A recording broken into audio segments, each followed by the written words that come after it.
Shalom, amados e queridos de Yahvé. Pastor Eliseu da Igreja Betel do Brasil. Gostaria que você estivesse atento à palavra desta noite. Repita comigo: a noiva majestosa. Vamos ao texto de Apocalipse, capítulo 19, versículos 6, 7 e 8, que diz: Então ouvi algo semelhante ao som de uma grande multidão, como o estrondo de muitas águas, e fortes trovões, que bradava: Aleluia! Pois reina o Senhor, o nosso Deus, o Todo-Poderoso. Regozijemo-nos, vamos alegrar-nos e dar-lhe glória, pois chegou a hora do casamento do Cordeiro, e a sua noiva já se aprontou. Para vestir-se foi-lhe dado linho fino, brilhante e puro. O linho fino são os atos justos dos santos. Amados, caso você tiver curiosidade de ler todo o contexto de Apocalipse capítulo 19, você vai observar que há a descrição de duas noivas que se opõem entre si. São antagônicas e diferentes em sua essência, quanto o joio é do trigo. Por serem tão diferentes, foi-lhe dado nomes distintos. Vejamos. A primeira noiva foi-lhe dado o nome de Babilônia. É descrita como corrupta, prostituta, impostora, má, injusta, assassina dos servos do Altíssimo, e no julgamento final será condenada. Há também a segunda noiva, que a palavra descreve como noiva do Cordeiro. É descrita como bem-aventurada, fiel, justa, testemunho verdadeiro, serva. Será justiçada e se casará com seu noivo triunfante. Mas há uma pergunta que não quer calar. É por que o Senhor permite que noivas tão diferentes, tão antagônicas, estejam coabitando ao mesmo tempo durante toda a história da humanidade? Certamente esta presciência é de foro íntimo e exclusivo do amado Yahvé. Cabe-nos apenas observar aquilo que está determinado em juízo rigoroso sobre esta noiva infiel. Veja bem o que diz a palavra do Senhor em Apocalipse 19, o mesmo capítulo 19, o verso 3. E mais uma vez a multidão exclamou: Aleluia! A fumaça que dela vem sobe para todo o sempre. Portanto, esta simples, humilde meditação tem como objetivo principal aguçar sua visão espiritual, além de gerar uma expectativa escatológica dentro, em seu interior, para que vivas em verdadeira santidade e adoração. Pois nós sabemos que a grande noiva babilônica, mais dia ou menos dias, terá seu fim. Número 1. Uma noiva pecadora. Vou repetir. Uma noiva pecadora. A origem primeiro desta noiva está relatada no capítulo 3 de Gênesis, quando ocorreu a desobediência em rebelião de Eva para com Yahvé, por desejar tomar para si, comer do fruto da árvore que lhe fora determinado não comer. É o que diz lá em Gênesis capítulo 3, o verso 6. Quando a mulher viu que a árvore parecia agradável ao paladar, era atraente aos olhos, e além disso, desejável para dela se obter discernimento, tomou do seu fruto, comeu-o e deu a seu marido, que comeu também.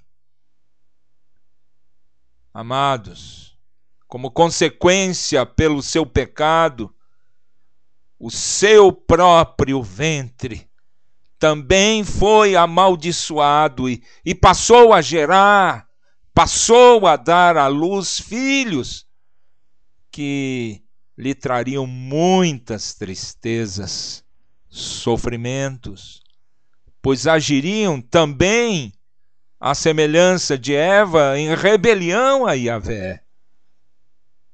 Observe o que diz Gênesis capítulo 3, o verso 16, parte A. À mulher, ele, o Senhor, declarou: multiplicarei grandemente o seu sofrimento na gravidez. Com sofrimento você dará à luz filhos. É disso que estamos falando. Mas repita comigo: as origens das duas noivas. Vou repetir.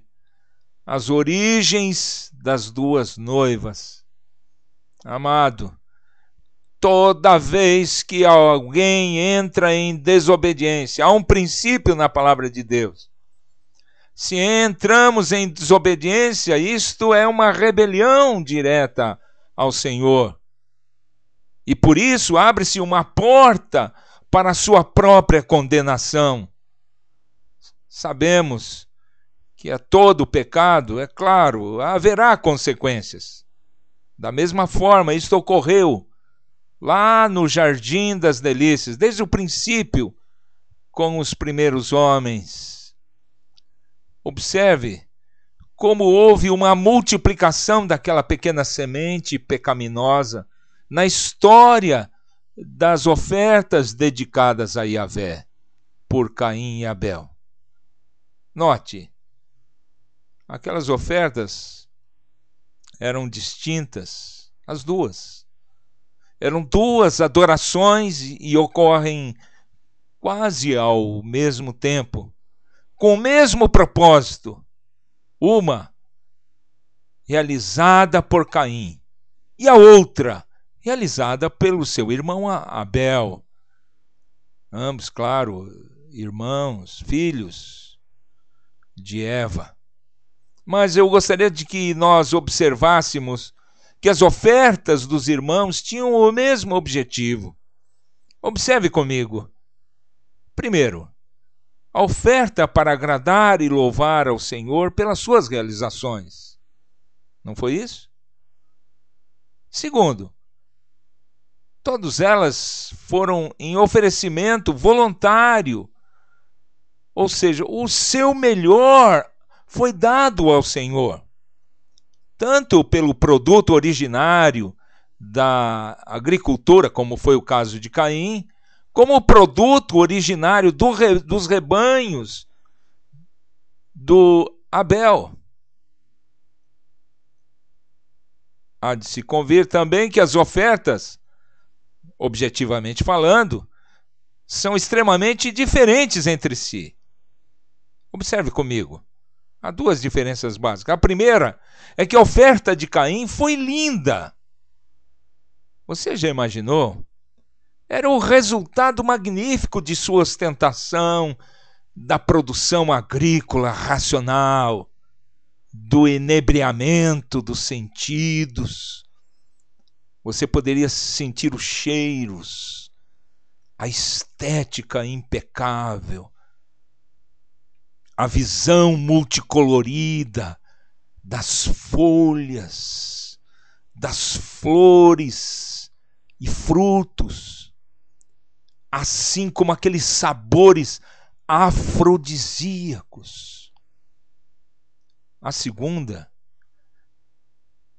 há de se convir que a oferta de Abel foi um terror, foi um sacrifício apavorante, absolutamente sanguinolento. A visão, qual era?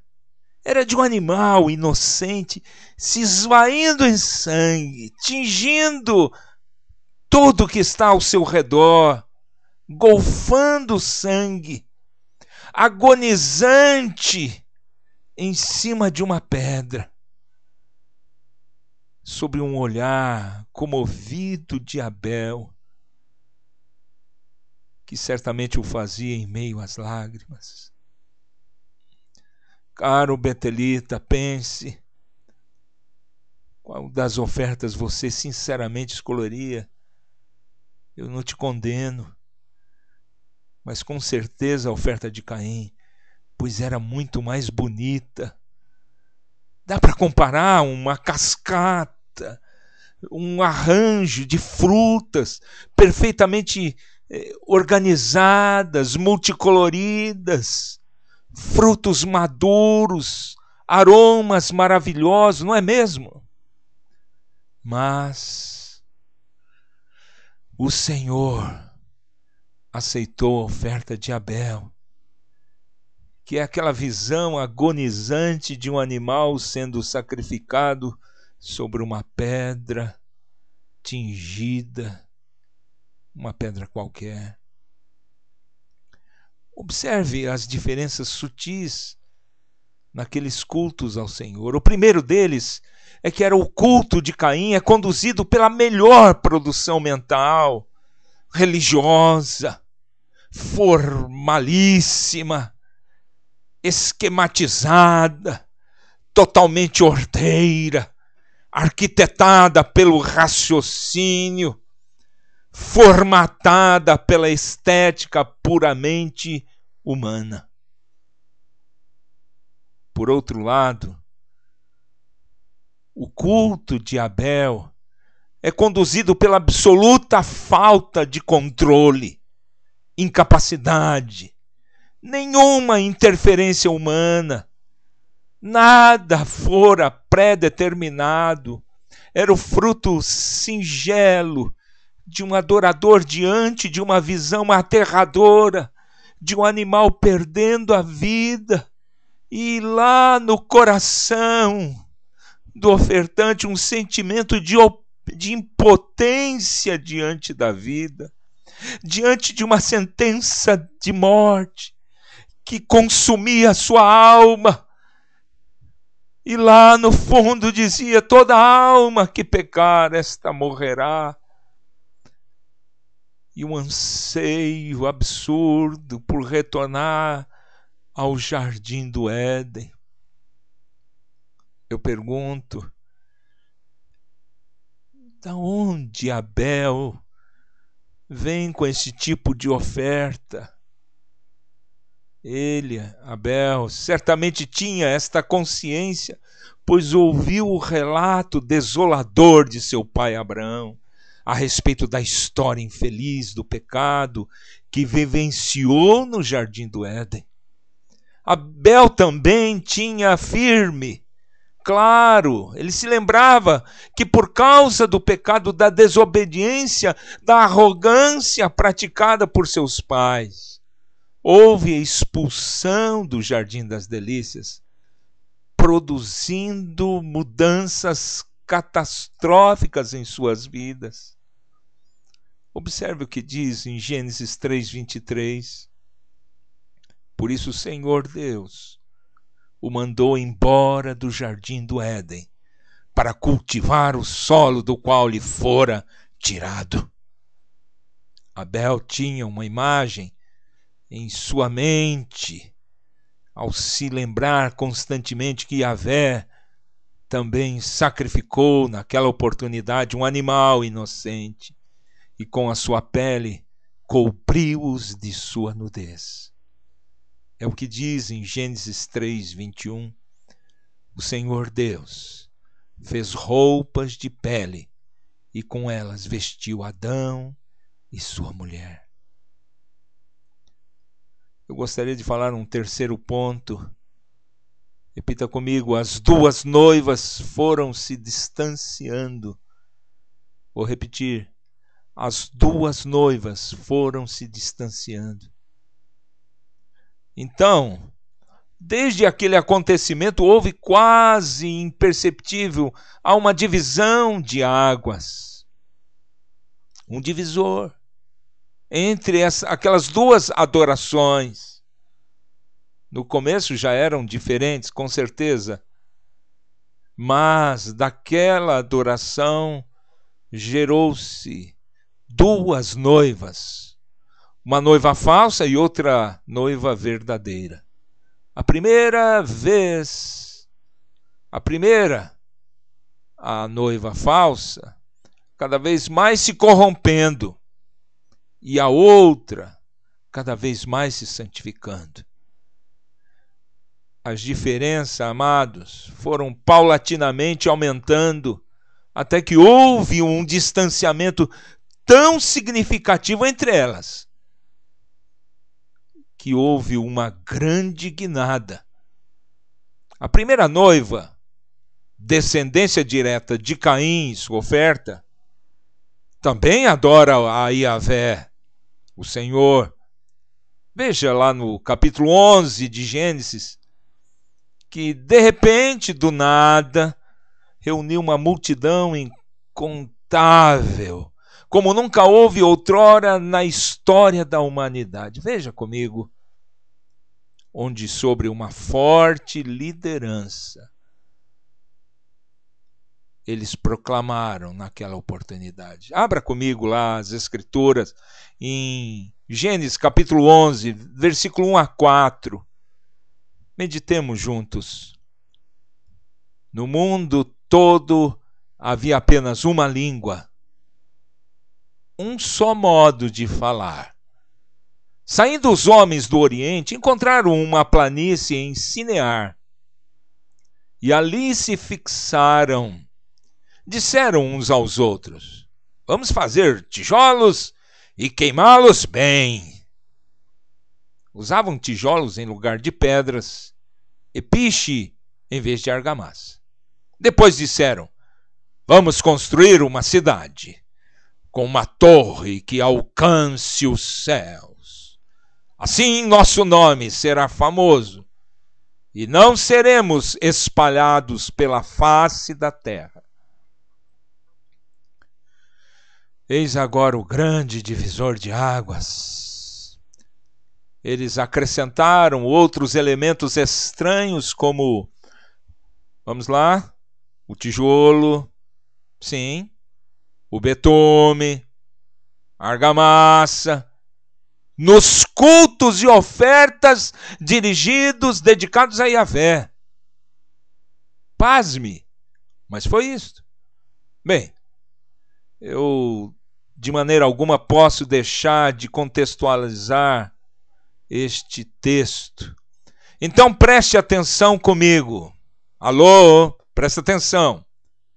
O culto que esta noiva corrupta quer oferecer a Yahvé acrescenta novos elementos estéticos. Além das cores, as fragrâncias, que já haviam sido ofertadas anteriormente, você sabe. Agora, incluíram a produção mental, com elementos arquitetônicos, de engenharia civil, e os controles humanos, que produziram a escravidão do homem pelo seu semelhante. Você me perguntaria: como escravidão, cara de barba? Então vamos lá. Pois para haver uma construção, presta atenção, para haver uma construção são necessários o chefe e o operário, não é verdade? Aquele que manda e que obedece. O que pensa e o que não pensa. O que é letrado e outro que é analfabeto de pai e mãe. Um é o Senhor e os demais, meros escravos. Um fala, ordena e o outro fica calado. Não lhe é permitido falar. Um que espanca e outro que é espancado. Um que oprime e o outro que é oprimido. Um que se alimenta fartamente e o outro passa fome. Bem, e aí por diante? É só você pensar.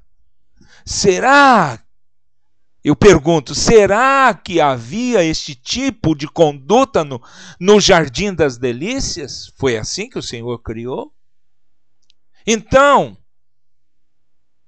quem ensinou estas discriminações? Responda.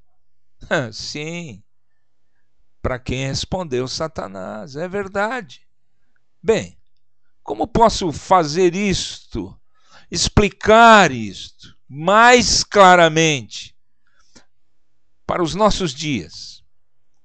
Talvez eu tenha que mudar as frases para trazer à luz a realidade por detrás, que está escondida por detrás deste culto. Então vamos lá. Eu mudaria para a seguinte frase: Eia! Façamos uma igreja tão poderosa, tão adoradora, que o seu louvor vai chegar até os céus. Também construiremos um templo de tijolos tão espetacular que será um palácio. Seu projeto é tão grande que as suas torres, como as de um arranha-céu, irão tocar os céus. Depois, cada um de nós vamos nos assentar nas cadeiras almofadadas do trono de Yahvé. É estranho.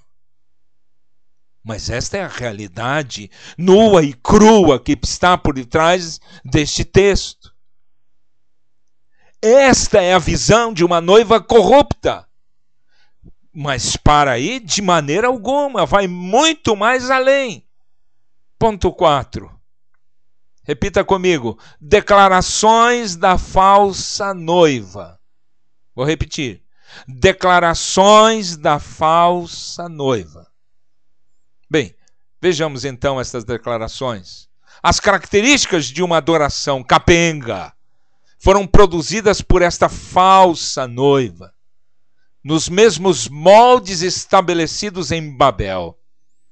Foram promovidos e reproduzidos durante inúmeras gerações, por vários milênios, pelos descendentes de Caim. Além disso, esta noiva, que vou chamar de babilônica, que procura estabelecer uma adoração com forte cunho humano cultual, esta noiva também reproduz fielmente aquele olhar odioso, enfurecido e assassino de Caim quando vê o Senhor aceitar a oferta sanguinolenta de Abel. Vamos ver nas Escrituras, Gênesis 4:4. Veja o que diz. Abel, por sua vez, trouxe as partes gordas das primeiras crias do seu rebanho. O Senhor aceitou com agrado Abel e sua oferta.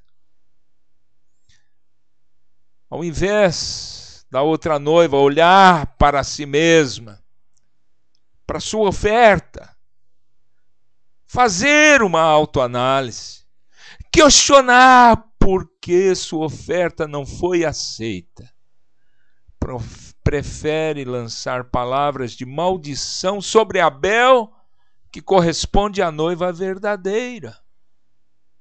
A adoração é mudada. Aquilo que deveria ter uma direção vertical. O que eu quero dizer por vertical? Ela deveria ser dirigida exclusivamente ao Senhor. Ela muda de direção e a torna uma direção horizontal, uma visão humana, perversa, pois foca o olhar depreciativo para a oferta do seu próximo e não para si mesmo. Amados, é tão angustiante a situação dessa falsa noiva que eu vou tentar reproduzir algumas declarações que eu mesmo já ouvi, já foram ditas. Uma delas seria: nós somos os escolhidos, detentores da verdade bíblica. Mas há outras. Os que não estiverem em nossa denominação irão para o inferno. Mas há mais. Yahvé somente manifesta seu poder na nossa igreja. E mais. Yahvé irá fazer aquilo que eu determinar. E outra, verdadeira adoração somente quando se está no templo. E outra, Deus tem que se manifestar em minha vida, pois eu dou dízimo. E outra, se não houver culto no templo, tome cuidado. Isso não é de Deus, é coisa do diabo. Irmãos, observe bem isto. A visão é totalmente estreita. A visão é tão carcomida pelo pecado que não enxerga o seu próprio orgulho, a vaidade dos seus sentidos. Observe bem o que escreveu o apóstolo Paulo em 1 Coríntios capítulo 3, do verso 18 a 20. E diz: não se enganem. Se algum de vocês pensa que é sábio, segundo os padrões desta era, deve tornar-se louco para que se torne sábio. Porque a sabedoria deste mundo é loucura. Eu repito, porque a sabedoria deste mundo é loucura aos olhos de Deus. Pois está escrito: ele apanha os sábios na astúcia deles. E também diz: o Senhor conhece os pensamentos dos sábios e sabe que são fúteis. Bem, irmãos, basta. Vamos concluir.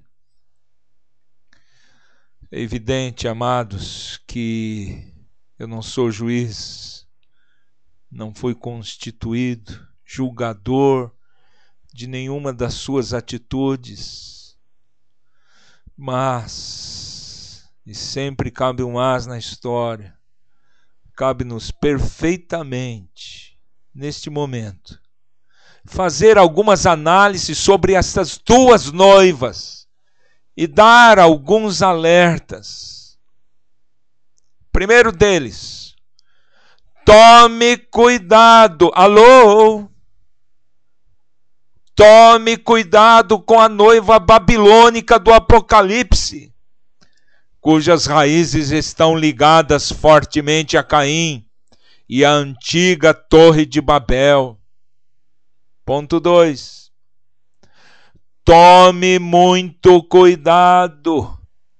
Esta falsa noiva é o produto da idolatria humana, originárias das elucubrações mentais produzidas pelos Caíns da vida, lá nas belas planícies de Sinear. Ponto 3. Tome muito cuidado.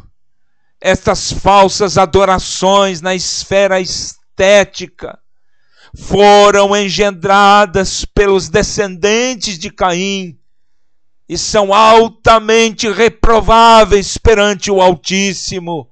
Preste atenção, vou repetir. Elas são altamente reprováveis perante o Senhor. Ponto 4. Tome muito cuidado. com as paredes, pois são estruturas levantadas por Satanás, a antiga serpente. Apesar de ter aparência de santidade, ter aparência e dedicação a Yahvé, contudo estão repletas de imagens descomunais de deuses homens, ou, como quiser, homens deuses. Pois se você perceber, somente há autopromoções pessoais. Misericórdia. Ponto 5. Tome muito cuidado. As suas adorações a Yahvé são produto direto da mente corrupta, pecaminosa do homem e promovem a sua própria altivez e com isto geram destruição. Não é à toa que o Senhor os leva a uma confusão de línguas. Observe. Engano, opressão e troca de valores. Pense. Observe o que o Espírito Santo de Deus declara em Romanos capítulo 1, verso 25 e seguintes. Trocaram a verdade de Deus pela mentira.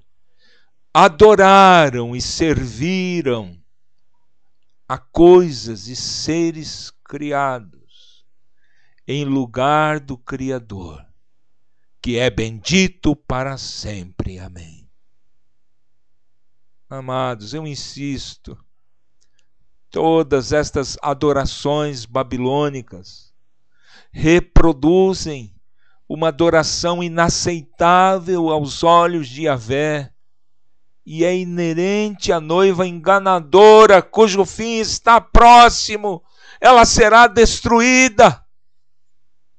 O Senhor a destruirá repentinamente, saiba disso. E aí todos verão a sua fumaça subir como um grande cogumelo em chamas, tal qual a explosão de uma gigantesca bomba atômica. Eu sei. Você, na verdade, sempre soube disso.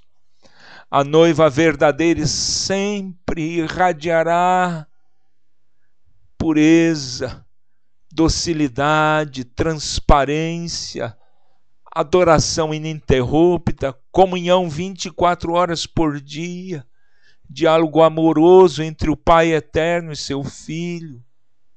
A noiva verdadeira sempre agiu e agirá com simplicidade, lágrimas escorrendo pelos olhos, pela face, pois ela continua a fazer aquela caminhada pelo jardim com seu amado Senhor e no coração transbordante de amor por Ele. É o que diz em 1 Coríntios 3,16. Vocês não sabem que são santuários de Yahvé e que o Espírito de Yahvé habita em vocês? É lindo demais, amados, perceber que amor sublime que o noivo Jesus sente por sua amada noiva majestosa, pois ele continua a fazer uma declaração tão comovente. Eu gostaria de compartilhar contigo Oséias capítulo 2, Oséias capítulo 2, verso 19 e 20, que diz: eu me casarei com você para sempre. Eu me casarei com você com justiça e retidão, com amor e compaixão. Eu me casarei com você com fidelidade, e você reconhecerá o Senhor. Veja o que diz Apocalipse 21, versículos 1 e 2. É por isso que acontece: então vi novos céus e nova terra, pois o primeiro céu e a primeira terra tinham passado, e o mar já não existia. Vi a cidade santa, a nova Jerusalém, que descia dos céus, da parte de Yahvé, preparada como uma noiva adornada para o seu marido.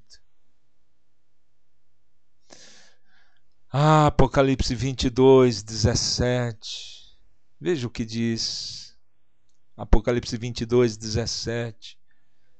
O Espírito e a noiva dizem: vem.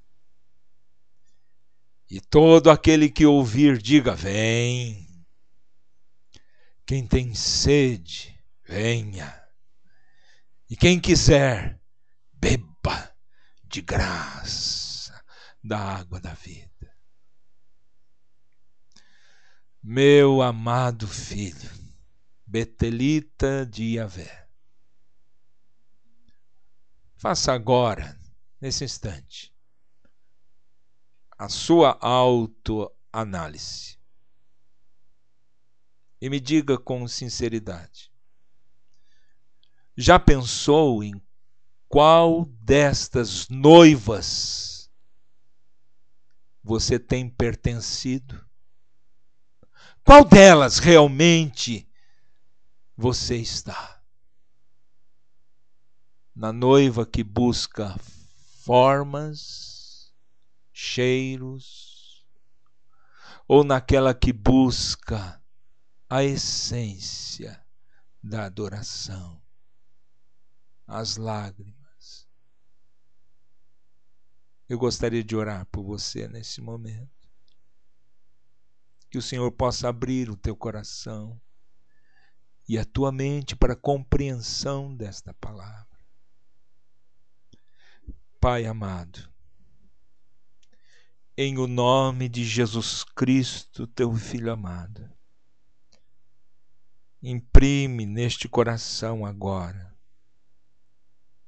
as tuas verdades, Pai.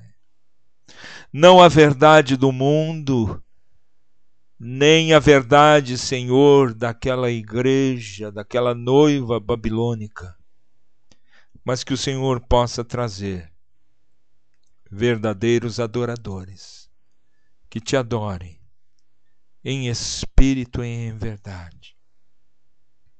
Assim como tu disseste, Senhor, para aquela mulher perante aquele poço: não é aqui nem ali, mas os verdadeiros adoradores o adorarão em espírito e em verdade. Pai, que o teu servo, a tua serva, quando ouvir, possa meditar na tua palavra e ser abençoado por ti. É o que te peço, em nome do Pai, do Filho e do Espírito Santo de Deus, hoje e sempre. Amém.